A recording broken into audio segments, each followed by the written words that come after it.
हाँ तो बच्चों कैसे हैं आप सब। जैसा कि आप सभी को पता है अपना एक्सरसाइज 9.3 चल रहा था।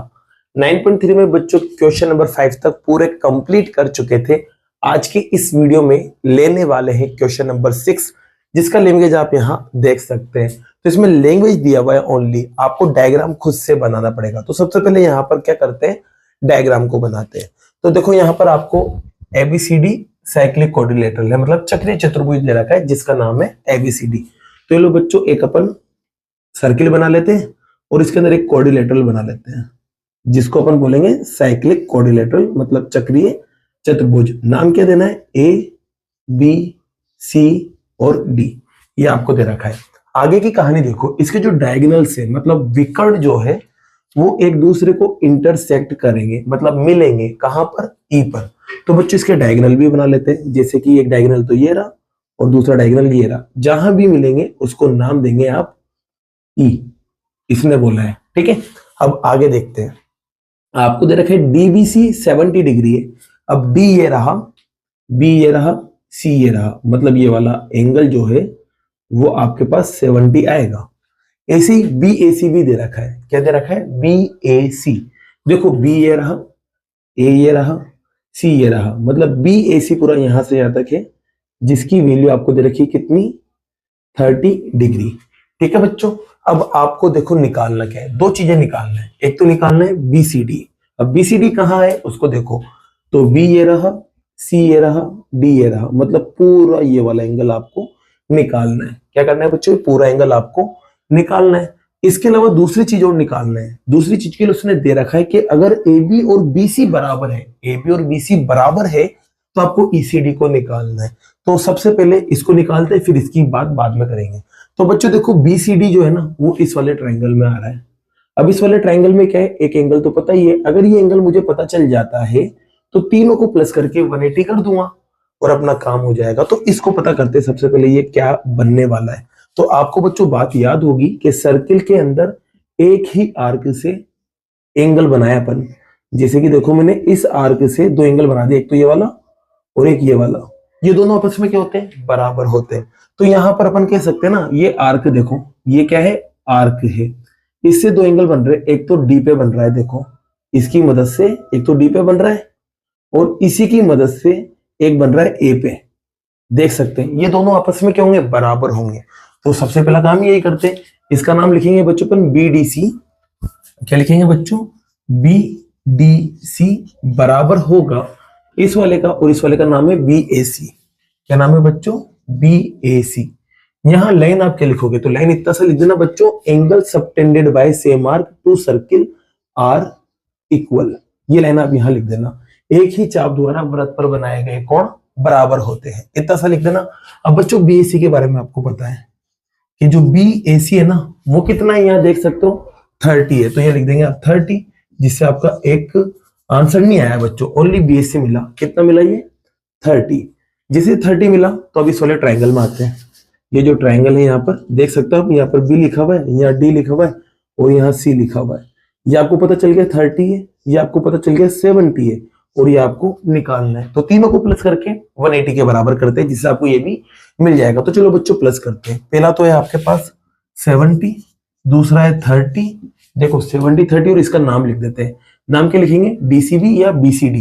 तो यहाँ बीसीडी दे रखा है तो अपन बीसीडी लिखेंगे और बराबर में 180 आ जाएगा। यहाँ क्या लिखोगे बच्चों, sum of all angles of triangle, त्रिभुज के तीनों कोणों का योग। आप ये लाइन लिख देना। अब यहां देखो इन दोनों को प्लस करते हैं, प्लस करने पर आएगा 100 और यहां चल रहा है बी सी डी और बराबर में चल रहा है 180। बच्चों बीसीडी को मुझे निकालना है तो 100 उधर जाएगा, माइनस हो जाएगा और इसे जब आप माइनस करोगे तो माइनस करने पर आपको मिलेगा 80।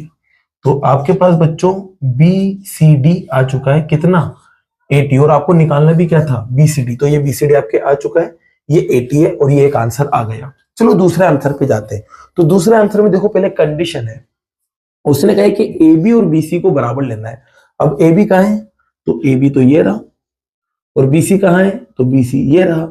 ठीक है, ये दोनों बराबर है। तो बच्चों इस वाले ये आ रहा है किस ट्रायंगल में, ये आ रहा है इस वाले ट्रायंगल में। तो एबीसी को पकड़ता हूं मैं सबसे पहले। किसको पकड़ता हूं बच्चों, यहाँ पर एबीसी को, यहाँ ए लिखा हुआ है, यहाँ बी लिखा हुआ है और यहाँ सी, इस वाले ट्राइंगल को पकड़ रहा हूं मैं। अब आपको पता है ये वाली लाइन और ये वाली लाइन बराबर है, इसके हिसाब से अब जब ये दोनों लाइन बराबर है ना, तो इनके सामने वाले जो एंगल है, ये वाला एंगल और ये वाला एंगल, ये भी आपस में क्या होंगे, बराबर होंगे। इसका मतलब यहाँ जितनी वैल्यू होगी उतनी वैल्यू यहाँ भी होगी।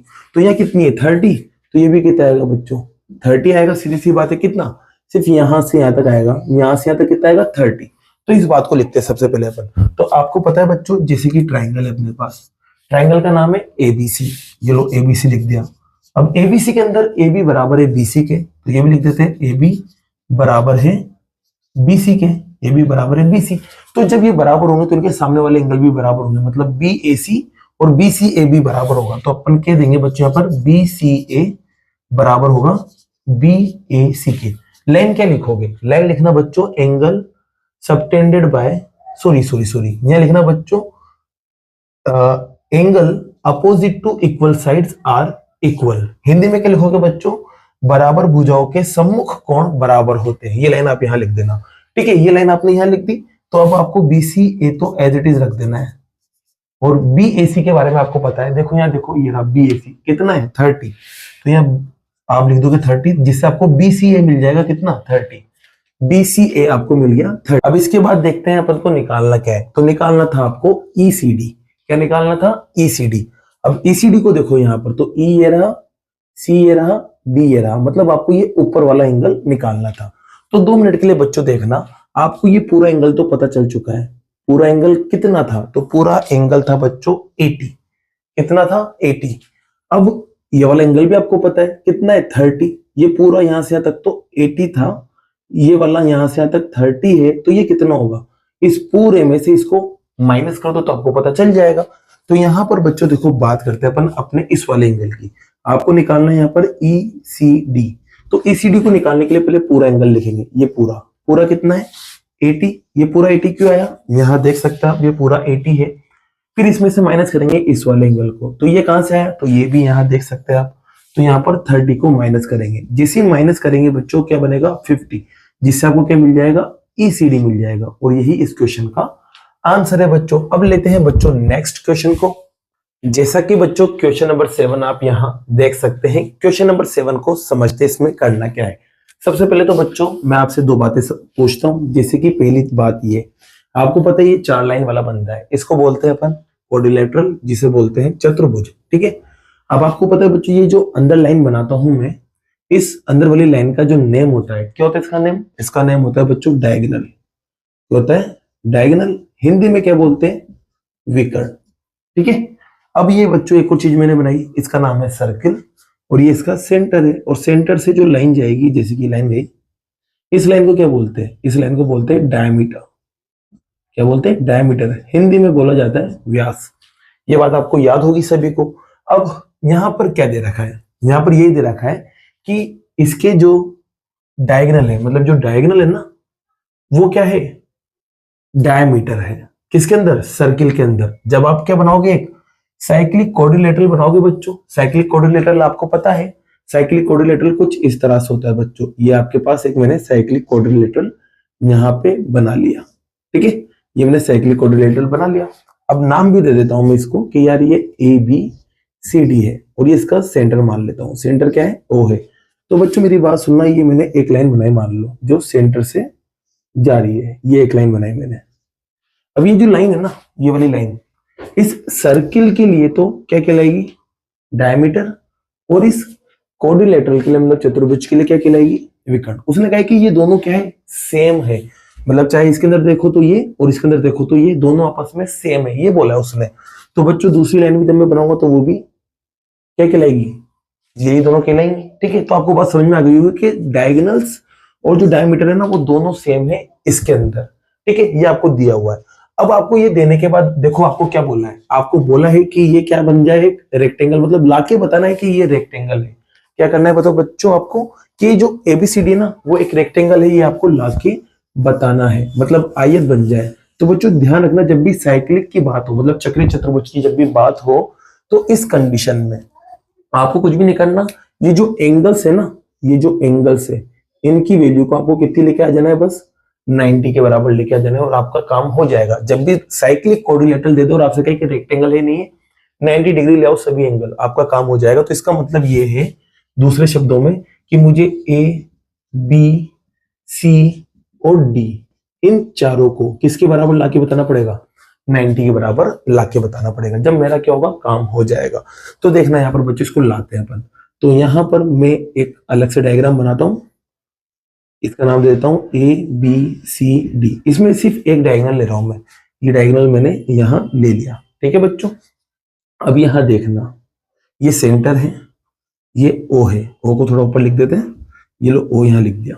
ठीक है बच्चों, अब एक डायगोनल की मदद से देखो 90 लेके आते हैं। आपको पता है बच्चों, ये एक स्ट्रेट एंगल होता है, सीधी लाइन वाला जो एंगल होता है वो स्ट्रेट एंगल होता है, आप सभी को पता है। और इसकी वैल्यू कितनी होती है, 180 डिग्री, जिसे हिंदी में बोलते हैं अधिक कोण, वैल्यू 180 डिग्री होती है।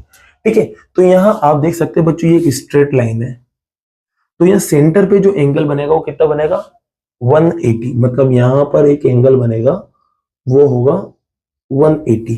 ठीक है बच्चों, अब आपको पता है, इस चीज को याद रखो कि यार ये एक सर्किल है, ये इसका सेंटर है। ठीक है, अब ये दोनों लाइन जो है सेंटर पे कुछ ना कुछ एंगल बनाएगी, और ये एंगल जो है ना वो इस वाले एंगल का डबल होता है। लेकिन बच्चों ये जो दोनों लाइन है ना, इसको मैं यहाँ यूं रख के एकदम सीधी कर दूं तब भी एंगल बनेगा ही, सही ना। तो यहाँ पर ये जो दोनों लाइन थी ऐसे, उनको यूं ना रख के सीधा कर दिया गया है, ऐसे एकदम देखो सीधा कर दिया गया है। तो सेंटर पे बनने वाला एंगल इसका क्या होगा, डबल होगा। तो यहाँ पर अपन यही काम करते हैं कि जो सेंटर पे बनने वाला एंगल है, इस एंगल का नाम होगा AOC। क्या होगा बच्चों, AOC, ये लो लिख देते अपन AOC। ये डबल होगा सर्किल पे बनने वाले एंगल से, क्योंकि आर्क ये ले रहे हैं अपन बच्चों, तो यहाँ पर जो एंगल है वो इसका डबल होगा, इस आर्क को छोड़ के जो बच रहा है उसका डबल, तो डी वाला है यहाँ पर, तो डी का डबल हो जाएगा। अब AOC के बारे में आपको पता है, AOC कितना है, 180 डिग्री, और यहाँ 2 और ये डी को निकालेंगे बच्चों यहाँ से, तो ये 2 अपॉन में जाएगा 180 के, और 2 से 180 कट जाता है 90 टाइम। तो आपको बच्चों डी मिल चुका है कितना, 90। क्या मिल गया, 90। ये कितना गया बच्चों, 90। अब आपको पता है यार ये तो एक साइक्लिक कोऑर्डिनेटर है, मतलब चक्रीय चतुर्भुज, तो इनके आमने सामने वाले एंगल्स को जब मैं जोड़ूंगा तो किसके बराबर आएगा, 180 के बराबर। तो यहां पर बच्चों आप क्या करोगे, आप लिखोगे कि B प्लस डी जो है ना वो किसके बराबर आएगा, 180 के, क्योंकि आमने सामने वालों को जोड़ेंगे तो 180 आएगा। यहाँ लाइन लिखोगे बच्चों, sum of opposite angle of cyclic quadrilateral, चक्रीय चतुर्भुज के सम्मुख कोणों का योग, इतनी सी लाइन लिख देना। और यहाँ क्या लिखोगे, यहाँ पर लिखना है बच्चों आपको, angle subtended by same arc at centre is double at circle. एक ही चाप द्वारा वृत्त के केंद्र पर बनाया गया कोण वृत्त के पर बनाए गए कोण का दुगुना होता है। ये लाइन आप यहाँ लिख देना बच्चों। ठीक है, अब यहाँ देखो बी तो एज इट इज, डी आपको पता है कितना, 90, और बराबर में 180। ठीक है, अब बी की बात करें बच्चों तो 90 उधर जाएगा, तो 180 माइनस 90 हो जाएगा, और बी को जब आप निकालोगे तो कितना आएगा, 90। तो आप देख सकते हैं बच्चों, आपको डी भी 90 मिल गया और बी भी 90 मिल गया, बी और डी 90 आ चुका है, बचा रह गया AOC। तो बच्चों AC के लिए भी आप सीधा सा काम कर सकते हो, ये वापस से बनाओ इसको, और यहां पर इस बार ये वाली लाइन बना दो, कौन सी, B और D वाली। तो यहाँ पर आपके पास इसी तरह से A और C भी कितना आ जाएगा, 90 आ जाएगा। तो बस इसको निकालेंगे नहीं, इसको बस अपन ऐसे लिख देंगे सिमिलरली, मतलब इसी प्रकार आपके जो A है ना वो भी कितना आएगा, 90, और जो C है वो भी कितना आएगा, 90। तो आप देख सकते हो चारों के चारों 90-90 आपके आ चुके हैं। तो मतलब ये जो ABCD है वो क्या हो जाएगा बच्चों, रेक्टेंगल हो जाएगा, आयत हो जाएगा। तो लास्ट में लिखेंगे hence ABCD is a rectangle, अतः ABCD एक आयत है, इतना सा लिख देना, और ये आपका क्वेश्चन क्या हुआ बच्चों, खत्म हुआ। तो बच्चों अब बाकी के जो क्वेश्चन है वो नेक्स्ट वीडियो में करते हैं। अगर वीडियो पसंद आई हो और ये क्वेश्चन आपको समझ आया हो तो वीडियो को लाइक कीजिए, चैनल को सब्सक्राइब कीजिए। Thank you so much.